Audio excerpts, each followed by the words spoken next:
Good evening and salutations, my Days of Elias fans. So, Ray, Ray. I'm not gonna lie, this guy gave me bad vibes the minute that I saw him. Talking to Johnny, the veiled threats. He wants his movie. One second. Yeah, he wants that movie being made.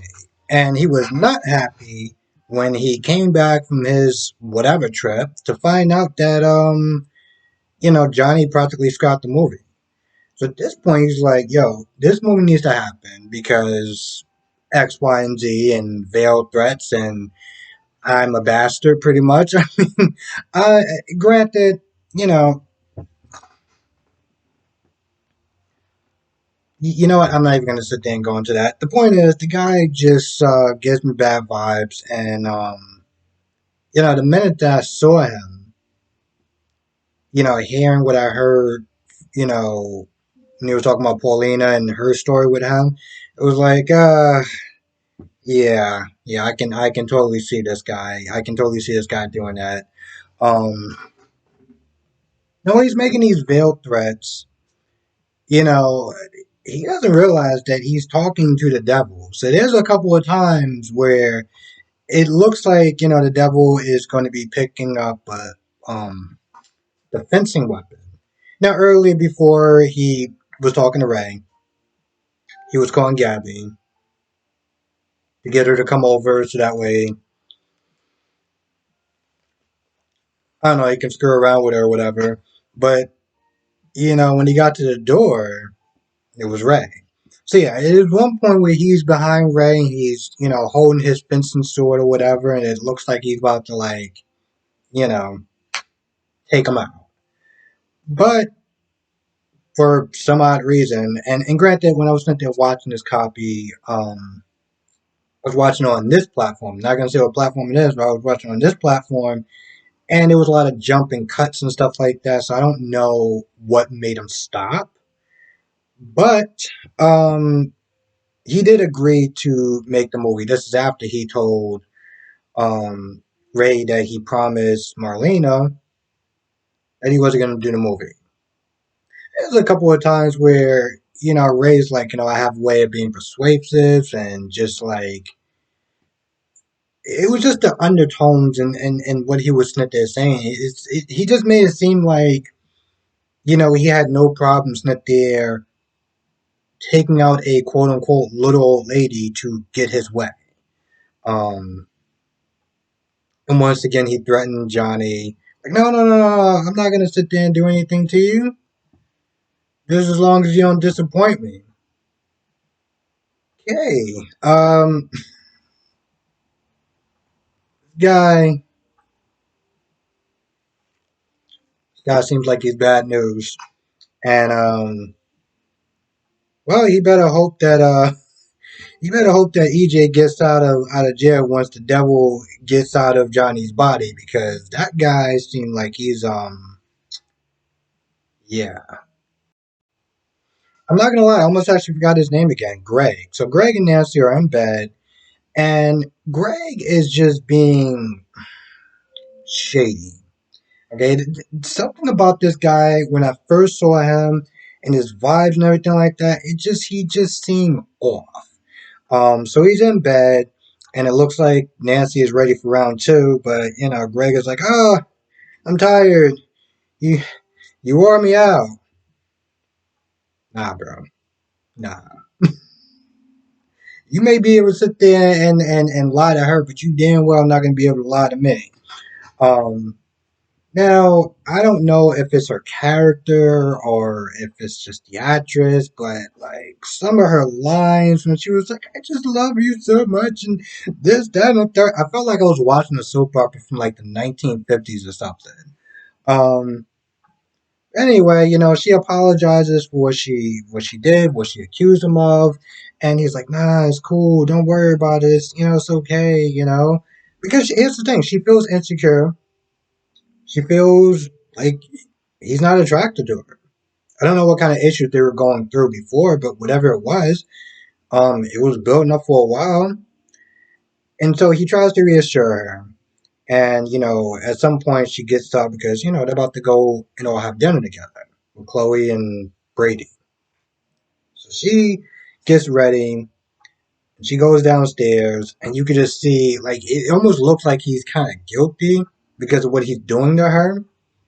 But later on, when they have dinner with Chloe and Brady, um, he gets a call and he steps out. This is after they have their food and everything is ready. So he goes and he steps out for a little bit. He's like, "Oh, it's a patient or whatever. I'll be real quick." Apparently, it was taking a long time because Chloe was like, "Yo, I'm not letting these eggs get cold, so I don't waste food." And Nancy's like, "Oh, he forgot his jacket." Like, bro, it's freezing. You just totally forgot your jacket. Like, I mean, I don't know what it's like in Salem as far as weather is concerned, but where I live, it's starting to look kind of brick. So Chloe's like, "Hey, listen, I got it. I'll go and give him his jacket." She goes outside. She thinks that he stepped like right outside, like right in front, by the door or whatever. She gets out there, he's not there. So she looks around to go and try to find him. And of course, and that was the thing. It was like I knew he was up to something. Like I knew that phone call wasn't like a work call. His body language, the fact that he was just so oh oh yeah, I gotta go take a call. It won't be that long. Trust me. I'll be right back. So Chloe walks up on him, and you can hear him snitching saying, "Oh baby, I miss you too," and stuff like that, and yada yada yada. And I'm just like, you goddamn snake. Thank you for you know, not making us men look good at this point. So that's awesome. Um,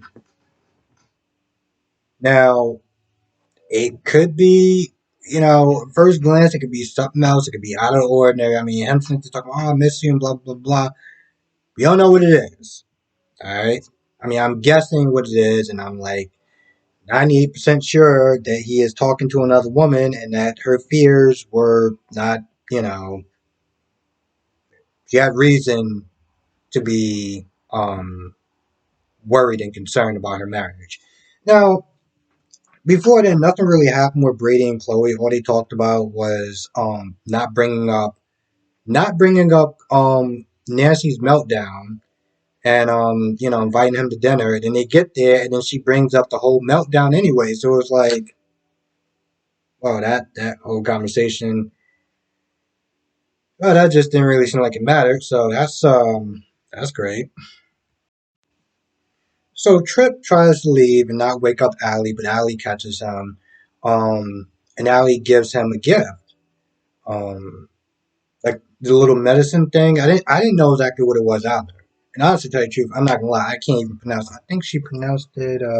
You know what? Screw it. I'm not gonna bother to pronounce that thing. Anyway, he tells her what it is, as far as it being, because she didn't know what she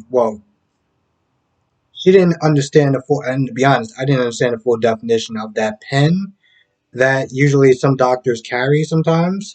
But he was sitting there telling her that, yeah, it means this, but it also means alchemy, um, being a thief and a liar. And of course, she felt guilty, but I'm like, sweetheart, if you didn't do anything wrong, you really wouldn't have felt guilty about anything. You would just been like, so you don't like it? But, she flashed back to that time where, her and um, Chanel played mattress tag. And I'm just sitting there thinking, I really can't wait till she gets caught. I really can't. I'm actually sitting there thinking about what kind of dessert I want to get when that goes down. I really do. So, by the way, if anyone actually knows the day before, like a week before, or whenever this is going down, let me know in the comment section. Um, I know it's kind of spoiling it a little bit, but I want to make sure I get like a really good snack and just like really sit down, just be ready. Just be ready, just eating my whole snack the whole time, just waiting. This It's gonna be worth it.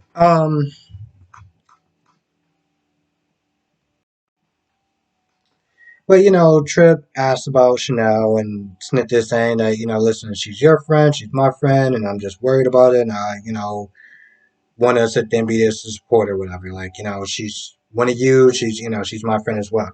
And of course, Allie feels guilty as hell, which she totally should be. Um, Now Chanel walked up to Abe and apologized for blowing up the wedding, but Abe was like, "Listen, you just told the truth. At the end of the day, you told the truth. I'm not going to be upset with you." They talk about Johnny and how she feels, and the fact that she wants revenge. And Abe is like, "Is that really what you want?" Um, he's there for her. He comforts her. They have sort of this is us kind of moment.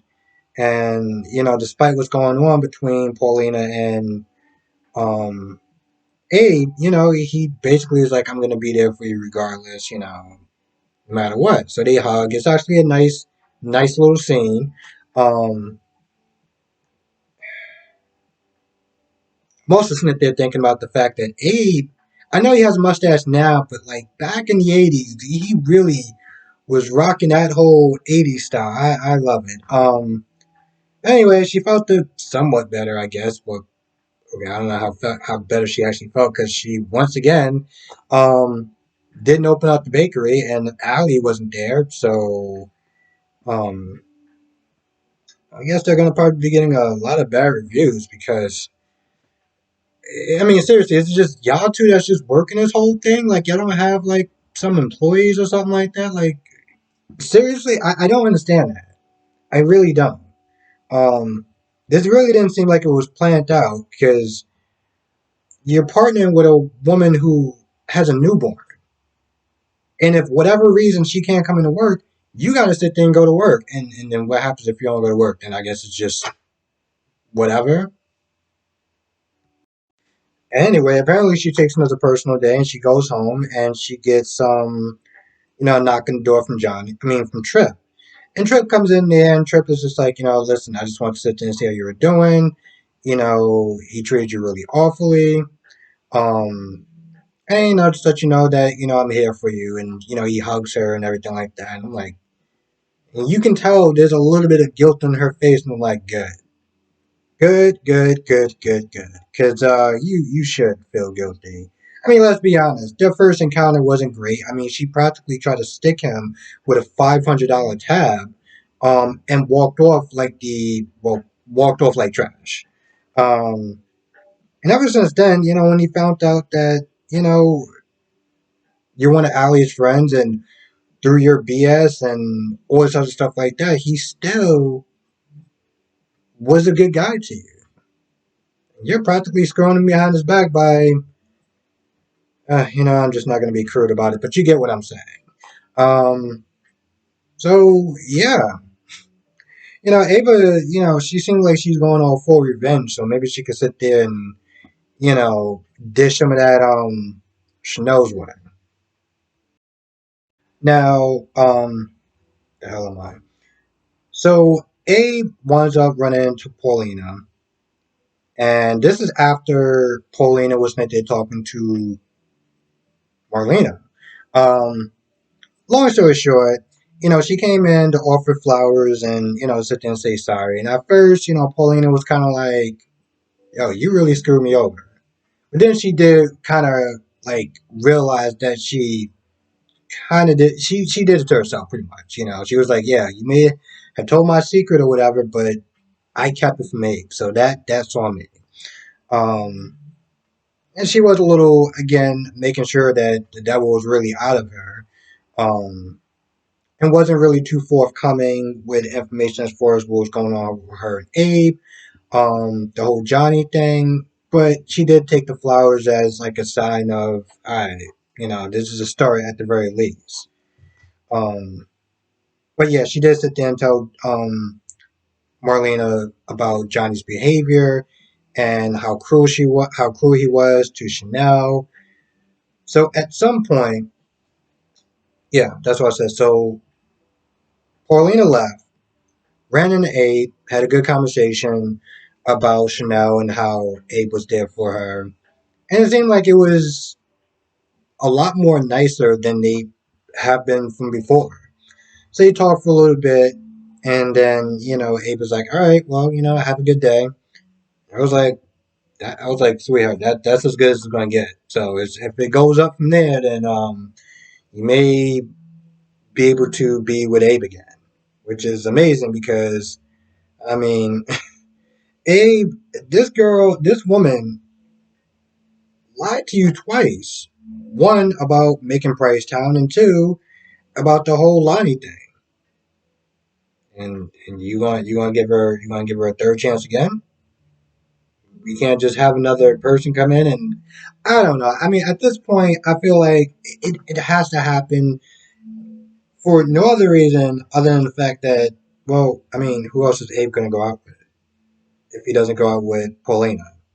It's not like they have another person there that he could be interested in because in reality, you look at that situation like, bro, she literally lied to you twice and you're honestly thinking about being with her again. Now, I get the second lie wasn't like the first lie in the fact that, you know, she looked you in the face and screws you over. As opposed to this lie was a lie that was meant to protect Lonnie from a very unsettling person to say the least. So I get that. But bro, come on. Anyway, whatever, plot reason wise, he's gonna give her another chance eventually. Now, after they talk, Paulina is walking and she runs into Ray.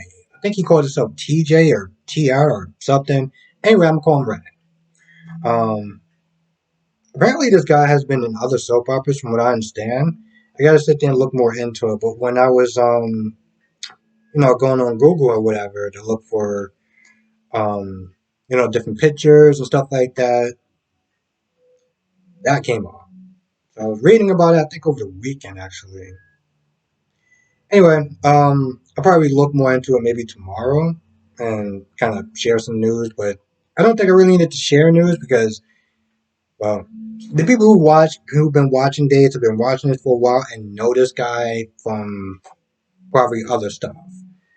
So I'm probably not going to really sit there and say anything new. But if I have more information, I'll definitely sit there and share it.